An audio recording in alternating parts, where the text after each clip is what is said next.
আমাদের media literacy, আমাদের digital literacy তো খুব খারাপ আছে, কোনো সন্দেহ নেই। এগেন গত 15 বছর একটা পুরো ডিসরাপ্টেড মিডিয়া ল্যান্ডস্কেপ আছে। যেমন বলা হচ্ছে, যখন সরকারের রেস্ট্রিকশন থাকে তখন মিসইনফরমেশন, ডিসইনফরমেশন, গুজব এগুলো ছড়ায় অনেক বেশি।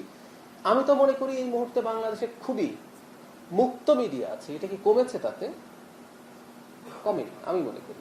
মানে আমি তথ্য মন্ত্রণালয়ের উপদেষ্টা, মানে আমাদের সাথেই মিডিয়াগুলো কানেক্টেড। আমি একটা ব্রিফিংয়ে বলছি, এই বছরে যতটা টার্গেট করা হয়েছিল খাল খননের তার অর্ধেক খাল খনন করা হয়েছে। আমি ব্রিফিংয়ে বলেছি যে একটা মেইন স্ট্রিম পত্রিকা ফটোকার্ড করেছে দেশের সব খালের অর্ধেক খনন করা হয়েছে। আমরা কিছু বলি না, হ্যাপি উইথ দ্যাট। মানে আবারও বলছি, মানে একটা সময় ছিল না যে উনি তো ভাই তথ্য উপদেষ্টা, আমি তো পত্রিকা একটু তাকে অন্তত একটু ছাড় দেই না, সেটাও দেয়া হয়নি। এরকম আরো আছে। এখন একটা কাজ একটু আমাদের জন্য রিস্কি, সেটা একটু বলতে চাই। আমি মনে করি ডিসইনফরমেশন আসলে ফ্যাক্ট চেক করে, আমি যে ভিউয়ার্স চ্যানেল ওনাদের সাথে কথা হচ্ছিল, ওনারা ভালো কাজ করছেন। আরো কিছু প্রতিষ্ঠান আছে, সরকার ধরলাম নাই করলো, আরো 100টা প্রতিষ্ঠান হলো, কিন্তু তার প্রবলেম ইজ যে ডিসইনফরমেশনটা ছড়িয়েছে তার একটা ছোট অংশ আসলে শেষ পর্যন্ত পৌঁছানো যায় না। আমি আবার উল্টো প্রশ্ন করি, আমি যদি প্রচুর নেটওয়ার্কও তৈরি করি, সেটাকে আসলে অতটা পৌঁছে দেওয়া সম্ভব? এগেইন অ্যালগরিদম কি আমার এই ফ্যাক্ট চেক করা জিনিসটা অনেক বেশি পৌঁছে দেবে? একটা জায়গা থেকে যত ছড়ায় আমার 10টা জায়গা থেকে হয়তো সেটা যাবে না। সেজন্য আমি মনে করি ডিসইনফরমেশন বন্ধ করে ফেলার চেষ্টা করাটা ভালো। এটা শুনলেই মনে হবে সরকার কি খুবই কোয়ার্সিভ কিছু করতে যাচ্ছে কিনা। খানিকটা মানি লন্ডারিং এর মতো। বলা হয় টাকা লন্ডার্ড হয়ে গেলে এটা ফেরত আনা আসলে যায় না, রাদার স্টেপ নিতে হয় মানি লন্ডারিং যেন না হয়। ডিসইনফরমেশনকে একটা মারাত্মক বা মেজর ক্রাইম হিসেবে যদি আমরা ডিটেক্ট করি, এবং ডিএস এর কথা আসলো, সুদান বললেন, আমরা সেটাকে নিশ্চয়ই এমনভাবে তৈরি করতে চাই যেটা দিয়ে মানুষের উপরে কোনো অপারেশন চালানো যাবে না। কিন্তু কোনো একটা জায়গায় এই ডিসইনফরমেশন নিয়ে তো কাজ করা উচিত, এবং সেটা লিগাল পথে। মানে ডিসইনফরমেশন একটা ক্রাইম, এবং এই ক্রাইমটা করা যাবে না। আমি আবারও বলছি, এটা অবশ্যই এমন ভাবে হবে না আগের যে সরকার ছিল ধরেই দাঁড়িয়ে যে কাউকে গ্রেফতার করে ফেলা, কিন্তু কোনো একটা আইনগত পদ্ধতিতে এটা মোকাবেলা পাশাপাশি করা দরকার। আপনাদের বাকি সবকিছুর সাথে আমি একেবারেই একমত। এটা আমাদের কারিকুলামে আসতে হবে, এটা আমাদের বিভিন্ন রকম ভাবে ক্যাম্পেইন করতে হবে, সবার কাছে যেতে হবে। এগুলো আমি আর রিপিট করছি না, এগুলোর সাথে আমি একমত হয়েও বলছি কোথাও একটা ডেটারেন্ট থাকা, যে আমি যে কাজটা করছি আমি তো একটা বেআইনি কাজ করছি। নিজের পক্ষে একটা উকিল নোটিশ তার কাছে গেল, লিগাল নোটিশ গেল, আমরা কিন্তু একটা, এটা আমি ব্যক্তিগতভাবে চেষ্টা করে তৈরি করলাম, সেটা হচ্ছে আমাদের একটা লয়ার্স প্যানেল তৈরি হয়েছে, আমাদের মিনিস্ট্রিও এটার সাথে কোলাবোরেট করে আমি প্রচুর চেষ্টা করে এটা তৈরি করা শেষ হয়েছে, যে একটা লিগাল নোটিশে যদি কেউ পায় যে আপনি কথাটা বলেছেন, আপনি একটা হেট স্পিচ দিয়েছেন, এগুলো কেন ইললিগাল না, এটার ব্যাপারে আপনার বক্তব্য কি, তারপর ধাপে ধাপে ব্যবস্থা নেওয়া। আমি মনে করি এই জিনিসটাও হয়তো প্রয়োজন আছে। এই ক্ষেত্রে আপনাদের প্রতি আমাদের একটা সাজেশন আছে, সরকার যখনই তথ্যর ব্যাপারে কোনো লিগাল কথা বলে, এটা তো আসলে আমাদের ওই যে ঘর পোড়া গরুর মতো অবস্থা, গত 15 বছর যা হয়েছে, 15 বছর আসছেই কেন যেন, তো তখন আমরা ভয় পেয়ে যাই যে সরকারও কি আবার একই কাজ করতে শুরু করতে যাচ্ছে নাকি, তারেক রহমান কি শেখ হাসিনা হয়ে উঠছেন কিনা। আপনারা যদি কাইন্ডলি সবাইকে এটা একটু আমাদের জায়গা থেকে আমরা একসাথে কোলাবোরেট করতে চাই, জানান যে কতগুলো অপরাধ আছে, নারীর প্রতি অকল্পনীয় রকম বাজে বুলিং হয় সমাজে, সোশ্যাল মিডিয়াতে হয়, সেটা একটা অপরাধ। ডিসইনফরমেশন তৈরি করা এবং ছড়িয়ে ফেলা অপরাধ। এই ধরনের জিনিসগুলো যদি আমরা একটু সবার কাছে জানানোর ব্যবস্থা করি, এবং সেটার জন্য লিগাল কনসিকুয়েন্স হতে পারে, সেটা একটু মাথায় রাখা দরকার।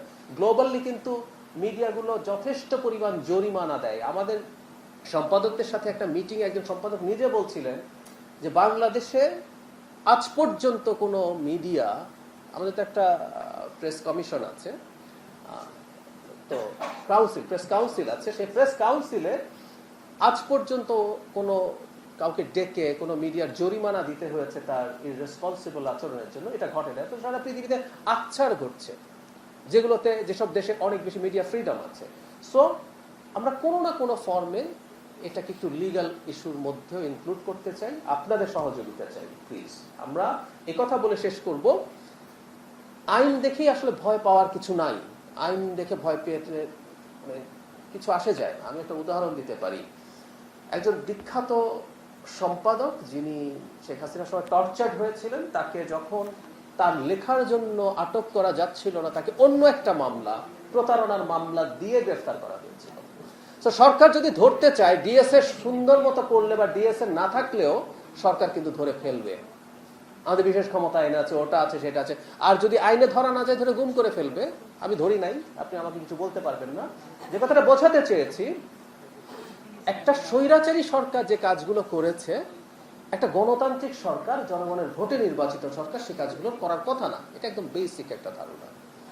এটুকু একটু যদি আমরা মাথায় রাখি, সরকার মিডিয়ার সাথে ক্ল্যাশ, বিশেষ করে আমরা এখন যে মিডিয়ার কথা বললাম, এটাকে এখন ইনফর্মালি ফিফথ স্টেট বলা হচ্ছে। আমরা কিন্তু ডিভাইড, মানে ভাগ করে ফেলছি। আমাদের আগের যে ট্রেডিশনাল মিডিয়াগুলোকে ফোর্থ স্টেট বলা হতো, এখন এই মিডিয়াটাকে ডিজিটাল এবং এটার মধ্যে কাজ করা ব্লগার্স আছেন এবং সবাই আমরা এখন সিটিজেন জার্নালিস্ট হয়ে উঠেছি। সেটা এখন স্বীকৃতি আছে। এদের সাথে ক্ল্যাশের কোনো রকম কোনো চেষ্টা একটা গণতান্ত্রিক সরকার কখনো করবে না। কিন্তু একই সাথে অন্য নাগরিকের অধিকার এবং সমাজের সম্প্রীতি এবং সমাজের ডিসিপ্লিন রক্ষার জন্য সরকারকে সম্ভবত এই ধরনের কিছু কাজ করতে হবে। আমি আশা করি আমরা সেটা জনগণকে বোঝাতে পারবো যে সরকার যখন কোনো লিগাল স্টেপও নেয়, সেটা অবশ্যই লেজিটিমেটলি নেয়, সেটা ইললিগাল ওয়েতে না, ইললেজিটিমেট ওয়েতে নিচ্ছে না। বিআইকে ধন্যবাদ, অসাধারণ একটা প্রোগ্রাম করেছেন। এবং প্রবন্ধ উপস্থাপক, আমি আসতে দেরি করেছেন, একটু অসুস্থ ছিলাম, আমি এখনো বেশ দুর্বলই বোধ করছি, কিন্তু আমি লাইভ স্ট্রিমিংটা দেখছিলাম। ইট ওয়াজ অ্যান এক্সেলেন্ট পেপার। এই চেষ্টাগুলো চলুক এবং আমরা একসাথে এডিআই বা আরো প্রতিষ্ঠান আছে সরকারের সাথে একসাথে কোলাবোরেট করে কাজ করে যতটা সম্ভব নিয়ন্ত্রণে রাখার চেষ্টা করব। আমি কিন্তু শুরুতে যে কথাটা বলেছি, আমরা দ্যাট অপটিমিস্টিক। পৃথিবীর যে এখন পরিস্থিতি তৈরি হয়েছে, মিডিয়ার যে পরিস্থিতি তৈরি হয়েছে, টেকনোলজি যে জায়গায় গেছে, ইনক্লুডিং এআইস, এটা একটা আনবিলিভেবলি টাফ কাজ। Thank you. ধন্যবাদ ধন্যবাদ জানাচ্ছি আমাদের প্রধান অতিথি ডক্টর জাহিদুর রহমান। তাকে একজন বলেছেন যে সরকার যত বেশি করবে খুব বেশি এফেক্টিভ না হওয়ার সম্ভাবনা আছে। সরকারকে বিশ্বাস করার প্রবণতা কম, অন্তত কিভাবে যেন গত 15 বছরের আলাপ চলেই আসে। আমরা এটা করতেই চাই politically, it's a political government, আমি একটু পলিটিক্স করবই। গত 15 বছরে সরকারের ক্রেডিবিলিটি, ইনস্টিটিউশনাল লিস্ট ক্রেডিবিলিটি তো আসলে তার নাই। সো এটা ঝুঁকি আছে, তারপর আমরা যতটা সম্ভব চেষ্টা করব। এখন ডিসইনফরমেশন, বিশেষ করে আমি প্রতি উইকে একটা ব্রিফিং করি, সেখানে খুব কঠোর ভাষায় ডিসইনফরমেশনের বিরুদ্ধে কথা বলার চেষ্টা করি। মানে আমাদের সোসাইটিতে সম্ভবত এই পারসেপশনটা আমাদের অনেকেরই নেই, যারা আমরা ব্যবহারকারী আছি, যে এটা একটা বড় অপরাধ। মানে আমরা ডিসইনফরমেশন ব্যাপারটাও অনেকে হয়তো বোঝেন না, আর যদি বোঝেনও তারা সেটা অপরাধ বলে মনে করেন। আর একটা অংশ আছে ভেস্টেড ইন্টারেস্টেড। আমি একটু যদি গ্লোবাল অ্যাসপেক্ট থেকে ধাপে ধাপে বাংলাদেশে আসি, ফরিদ জাকারিয়ার একটা রিসেন্ট বই আছে, দ্য এজ অফ রেভলিউশনস, অসাধারণ একটা বই। এই বইটাতে তিনি প্রিভিয়াস রেভলিউশনগুলোর কথা বলেছেন। বর্তমান সময়ে এসে তিনি দেখানোর চেষ্টা করছেন রাজনীতির ইনফ্যাক্ট এক ধরনের রাইটিস্ট পপুলিস্ট ট্রান্সফরমেশন নিয়ে উনি বলছেন। উনি স্পেসিফিকলি জো বাইডেনের উদাহরণ দিয়েছেন, যে ওখানে তিনি যথেষ্ট ভালো করেছেন, তাদের অর্থনীতি বহুদিন পর ফাইট ব্যাক করেছে, এমপ্লয়মেন্ট কত জেনারেট করেছে, কিন্তু নির্বাচনের বাজারে দেখা গেল ওটা আর খুব বেশি ম্যাটার করছে না। সারা পৃথিবীতে, মানে আমরা যে দেশগুলোতে মিডিয়ার এই লিটারেসির আলাপ যদি করি, যাদের লিটারেসির আলাপ সবচেয়ে ভালো, আমেরিকা, ইউরোপ, যেখানে মানুষের কনসাসনেস ভালো, মানুষের লিবারেল অ্যাটিটিউড অনেক ভালো, সেই জায়গাগুলোতেই এখন দেখা যাচ্ছে রাইটিস্ট পপুলিস্ট যে পলিটিক্স আছে সেটার উত্থান করছে। আমাদের এই যে ডিসইনফরমেশন মিসইনফরমেশনের একটা খুব বড় জায়গা ওখান থেকে শুরু হয়। এবং ওই দেশগুলো, আমি বলছি না আমাদের মতো স্কেলে হয়, কিন্তু তাদের ওই চ্যালেঞ্জটা তৈরি হতে শুরু করেছে যে তারাও এখন এই সংকটগুলো ফেস করছেন। সবচেয়ে কনসাস মানুষ, শিক্ষিত মানুষ, লিটারেসি, মিডিয়া বলি বা সব ক্ষেত্রে বলি, তারা এই সংকট ফেস করছেন। একটা গ্লোবাল প্রবণতা আছে এটার। এবং এই যে রাইটিস্ট পপুলিস্ট পলিটিক্সের কথা বলছি, সেটা আমাদের এদিকটায় আছে, আমাদের দেশে আছে, এবং অনিবার্যভাবে এটা টুল হিসাবে এটা ব্যবহৃত হবে, এটা আমরা ধরে নেব। কি করবো আমি একটু পরে আসছি। বাংলাদেশে আরেকটা ঘটনা আছে, আমরা কেউ কেউ হয়তো একটু ওভারলুক করেছি, সেটা হচ্ছে monetization of the social media. আমরা প্রচুর আনএমপ্লয়েড মানুষ এই মিডিয়ায় যাই, কিছু একটা করে আমি যদি আর্ন করতে পারি। আমার একটা পার্সোনাল ইউটিউব চ্যানেল আছে, ফেসবুক পেজ আছে। আমার চ্যানেলে যত ভিউ হয়, আমার ভিডিও নামিয়ে ডাউনলোড করে অন্য একটা জায়গায় দিয়েছেন, থাম্বনেইলের মধ্যে শেখ হাসিনার সময় শেখ হাসিনার পতন হয়ে যাচ্ছে, একই বললেন ডাক্তার জাহিদ, ইত্যাদি ইত্যাদি বলে হেডলাইন দিয়ে ছেড়ে দেয়া হয়। আবার নিজেরাও এমন সব কন্টেন্ট তৈরি করছেন যেগুলো আসলে দিনের শেষে মানুষকে এনগেজ করবে। এবং আরো অ্যালার্মিং কথা যদি বলি, আমি শুনেছি যে এটা নাকি চেঞ্জ হবে, এখনো হয়েছে কিনা জানি না। ফেসবুক তার প্রোফাইল মনিটাইজেশন শুরু করেছে। সুতরাং কারো প্রোফাইলেও যদি ভিউ হতে থাকে সে টাকা পেতে থাকেন। সুতরাং সব যে পলিটিক্যাল তা না, আমাদের সমাজে এটা একটা বিরাট ব্যাপার আছে। আমি একটা উদাহরণ দিতে পারি। আবার রিসেন্ট টাইমস আমরা খেয়াল করব অ্যানিমালের প্রতি ক্রুয়েলটির ভিডিও ছড়িয়ে পড়ছে। এখন ঘটনা কি হয়, আমরা একটু ফ্রয়েডিয়ান সেন্সে যদি বলি, সেটা হচ্ছে আমাদের ইটকে উস্কে দেওয়া ভিডিওগুলোই ফেসবুকের অ্যালগরিদম আসলে নিয়ে যায়। যেন হুমায়ুন কবি যেটা বললেন, আমি একটা জায়গায় একটু দ্বিমত করি, পজিটিভ ন্যারেটিভ দিয়ে আসলে নেগেটিভ ন্যারেটিভকে ওভারওয়েলম করা যাবে কিনা আমি সন্দিহান আছি। কারণ ফেসবুকের এটা নিয়ে স্টাডি আছে যে আমাদের ইট গাইড, ইট বেসড, আমাদের জেলাসি, আমাদের ভেঞ্জেন্স, এগুলো আমাদের গ্রিড, এগুলোকে বেস করে যে কন্টেন্টগুলো হবে অ্যালগরিদম এটাকে উস্কে দেবে। কারণ এটা সবারই আছে। একটা অ্যানিমালকে নিয়ে যখন এরকম ক্রুয়েলটির ভিডিও দেওয়া হয়, আমরা যারা রাগ করেও কমেন্ট করতে যাই, আমরা যারা তাকে বকা দিতে যাই, আমরা প্রকারান্তরে তার এনগেজমেন্ট বাড়িয়ে দিই। এবং এটাই আসলে সোশ্যাল মিডিয়া অ্যালগরিদম চায়, এটাই বাড়িয়ে দেয়, কিছু করার নেই। সুজানা জুবফ তার বিখ্যাত বই সার্ভেলেন্স ক্যাপিটালিজমে বলছেন যে মানুষের এই প্রবণতার উপরে ভিত্তি করে একটা ক্যাপিটালিজম তৈরি হয়ে গেছে। ও চাই এই ঘটনাগুলো হোক। আমাদের চ্যালেঞ্জ কিন্তু খুব ছোট আমি মনে করি না, ফ্র্যাঙ্কলি স্পিকিং। নানান রকম চেষ্টা আছে, মানে যত বেশি নিয়ন্ত্রণের অযোগ্য বলা যাবে সরকারের জন্য সুবিধা, যে আমরা পারি নাই কারণ এটা তো এই কারণ, আমাদের কোনো দোষ নেই, এভাবে বলা যেতে পারে। But problem is serious. তো এই জিনিসগুলো আমাদের আছে। প্লাস আরো যোগ করি এবার, আমাদের মিডিয়া লিটারেসি, আমাদের ডিজিটাল লিটারেসি তো খুব খারাপ আছে, কোনো সন্দেহ নেই। এগেন গত 15 বছর একটা পুরো ডিসরাপ্টেড মিডিয়া ল্যান্ডস্কেপ আছে। যেমন বলা হচ্ছে যখন সরকারের রেস্ট্রিকশন থাকে তখন মিসইনফরমেশন, ডিসইনফরমেশন, গুজব এগুলো ছড়ায় অনেক বেশি। আমি তো মনে করি এই মুহূর্তে বাংলাদেশে খুবই মুক্ত মিডিয়া আছে। এটা কি কমেছে? তাতে কমে আমি মনে করি। মানে আমি তথ্য মন্ত্রণালয়ের উপদেষ্টা, মানে আমাদের সাথেই মিডিয়াগুলো কানেক্টেড। আমি একটা ব্রিফিং এ বলছি এই বছরে যতটা টার্গেট করা হয়েছিল খাল খননের তার অর্ধেক খাল খনন করা হয়েছে। আমি ব্রিফিং এ বলেছি দেশের একটা মেইন স্ট্রিম পত্রিকা ফটো কার্ড করেছে দেশের সব খালের অর্ধেক খনন করা হয়েছে। আমরা কিছু বলি না, মানে আবারও বলছি, মানে একটা সময় ছিল না যে উনি তো ভাই তথ্য উপদেষ্টা, আমি তো পত্রিকা একটু তাকে অন্তত একটু ছাড় দেই না, সেটাও দেয়া হয়নি। এরকম আরো আছে। এখন একটা কাজ একটু আমাদের জন্য রিস্কি, সেটা একটু বলতে চাই। আমি মনে করি ডিসইনফরমেশন আসলে ফ্যাক্ট চেক করে, আমি যে রিভার্স ক্যামেরা ওনাদের সাথে কথা হচ্ছিল, ওনারা ভালো কাজ করছেন, আরো কিছু প্রতিষ্ঠান আছে, সরকার ধরলাম নাই করলো, আরো 100টা প্রতিষ্ঠান হলো। কিন্তু তার প্রবলেম ইজ যে ডিসইনফরমেশনটা ছড়িয়েছে তার একটা ছোট অংশ আসলে শেষ পর্যন্ত পৌঁছানো যায় না। আমি আবার উল্টো প্রশ্ন করি, আমি যদি প্রচুর নেটওয়ার্কও তৈরি করি সেটাকে আসলে অতটা পৌঁছে দেওয়া সম্ভব? এগেইন অ্যালগরিদম কি আমার এই ফ্যাক্ট চেক করা জিনিসটা অনেক বেশি পৌঁছে দেবে? একটা জায়গা থেকে যত ছড়ায় আমার 10টা জায়গা থেকে হয়তো সেটা যাবে না। সেজন্য আমি মনে করি ডিসইনফরমেশন বন্ধ করে ফেলার চেষ্টা করাটা ভালো। এটা শুনলে মনে হবে সরকার কি খুবই কোয়ার্সিভ কিছু করতে যাচ্ছে কিনা। খানিকটা মানি লন্ডারিং এর মতো। বলা হয় টাকা লন্ডার্ড হয়ে গেলে এটা ফেরত আনা আসলে যায় না, রাদার স্টেপ নিতে হয় মানি লন্ডারিং যেন না হয়। ডিসইনফরমেশনকে একটা মারাত্মক বা মেজর ক্রাইম হিসেবে যদি আমরা ডিটেক্ট করি, এবং ডিএস এর কথা আসলো, সুজান বললেন, আমরা সেটাকে নিশ্চয়ই এমনভাবে তৈরি করতে চাই যেটা দিয়ে মানুষের উপরে কোনো অপারেশন চালানো যাবে না। কিন্তু কোনো একটা জায়গায় এই ডিসইনফরমেশন নিয়ে তো কাজ করা উচিত, এবং সেটা লিগাল পথে। মানে ডিসইনফরমেশন একটা ক্রাইম, এবং এই ক্রাইমটা করা যাবে না।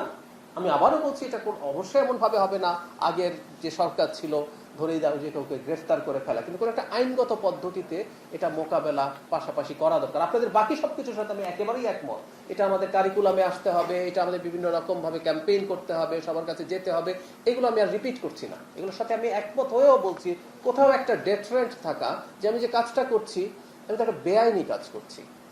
নিজের পক্ষে একটা উকিল নোটিশ তার কাছে গেল, লিগাল নোটিশ গেল, আমরা কিন্তু একটা, এটা আমি ব্যক্তিগতভাবে চেষ্টা করে তৈরি করলাম, সেটা হচ্ছে আমাদের একটা লয়ার্স প্যানেল তৈরি হয়েছে, আমাদের মিনিস্ট্রিও এটার সাথে কোলাবোরেট করে আমি প্রচুর চেষ্টা করে এটা তৈরি করা শেষ হয়েছে, যে একটা লিগাল নোটিসে যদি কেউ পায় যে আপনি কথাটা বলেছেন, আপনি একটা হেট স্পিচ দিয়েছেন, এগুলো কেন ইললিগাল না এটার ব্যাপারে আপনার বক্তব্য কি, তারপর ধাপে ধাপে ব্যবস্থা নেওয়া।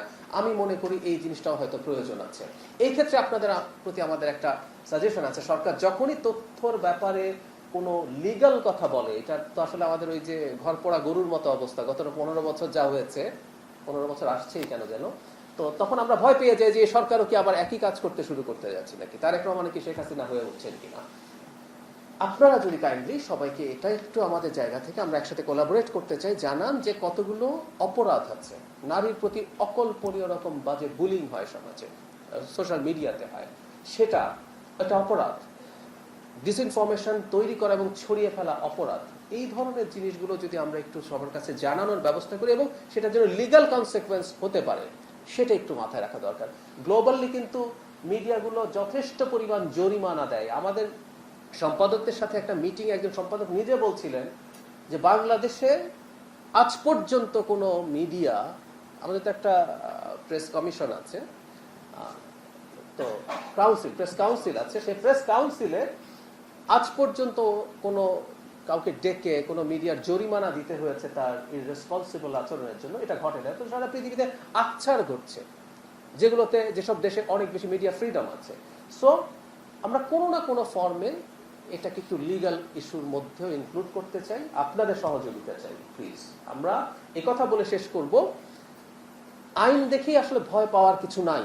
আইন দেখে ভয় পেয়ে কিছু আসে যায় না। আমি একটা উদাহরণ দিতে পারি। একজন বিখ্যাত সম্পাদক যিনি শেখ হাসিনার সময় টর্চার্ড হয়েছিলেন, তাকে যখন তার লেখার জন্য আটক করা যাচ্ছিল না, তাকে অন্য একটা মামলা, প্রতারণার মামলা দিয়ে গ্রেফতার করা হয়েছিল। তো সরকার যদি ধরতে চায়, ডিএসএ সুন্দর মতো করলে বা ডিএসএ না থাকলেও সরকার কিন্তু ধরে ফেলবে। আমাদের বিশেষ ক্ষমতা আইন আছে, ওটা আছে, সেটা আছে। আর যদি আইনে ধরা না যায়, ধরে গুম করে ফেলবে। আমি ধরি নাই, আপনি আমাকে কিছু বলতে পারবেন না। যে কথাটা বোঝাতে চেয়েছি, একটা স্বৈরাচারী সরকার যে কাজগুলো করেছে, একটা গণতান্ত্রিক সরকার, জনগণের ভোটে নির্বাচিত সরকার সে কাজগুলো করার কথা না। এটা একদম বেসিক একটা ধারণা। এটুকু একটু যদি আমরা মাথায় রাখি, সরকার মিডিয়ার সাথে ক্ল্যাশ, বিশেষ করে আমরা এখন যে মিডিয়ার কথা বললাম, এটাকে এখন ইনফর্মালি ফিফথ স্টেট বলা হচ্ছে। আমরা কিন্তু ডিভাইড, মানে ভাগ করে ফেলছি। আমাদের আগে যে ট্রেডিশনাল মিডিয়াগুলোকে ফোর্থ স্টেট বলা হতো, এখন এই মিডিয়াটাকে ডিজিটাল এবং এটার মধ্যে কাজ করা ব্লগার্স আছেন এবং সবাই আমরা এখন সিটিজেন জার্নালিস্ট হয়ে উঠেছি। সেটা এক ধরনের স্বীকৃতি আছে। এদের সাথে ক্ল্যাশের কোনো রকম কোনো চেষ্টা একটা গণতান্ত্রিক সরকার কখনো করবে না। কিন্তু একই সাথে অন্য নাগরিকের অধিকার এবং সমাজের সম্প্রীতি এবং সমাজের ডিসিপ্লিন রক্ষার জন্য সরকারকে সম্ভবত এই ধরনের কিছু কাজ করতে হবে। আমি আশা করি আমরা সেটা জনগণকে বোঝাতে পারবো যে সরকার যখন কোনো লিগাল স্টেপও নেয়, সেটা অবশ্যই লেজিটিমেটলি নেয়, সেটা ইললিগাল ওয়েতে না, ইললেজিটিমেট ওয়েতে নিচ্ছে না। বিআইকে ধন্যবাদ, অসাধারণ একটা প্রোগ্রাম করেছেন এবং প্রবন্ধ উপস্থাপক, আমি লাইভ স্ট্রিমিংটা দেখছিলাম, ইট ওয়াজ অ্যান এক্সেলেন্ট পেপার। এই চেষ্টাগুলো চলুক, সরকারের সাথে একসাথে কোলাবোরেট করে কাজ করে যতটা সম্ভব নিয়ন্ত্রণে রাখার চেষ্টা করব। আমি কিন্তু শুরুতে যে কথাটা বলেছি, I am not that optimistic. পৃথিবীর যে এখন পরিস্থিতি তৈরি হয়েছে, মিডিয়ার যে পরিস্থিতি তৈরি হয়েছে, টেকনোলজি যে জায়গায় গেছে, ইনক্লুডিং এআইস, এটা একটা আনবিলিভেবলি টাফ কাজ। Thank you.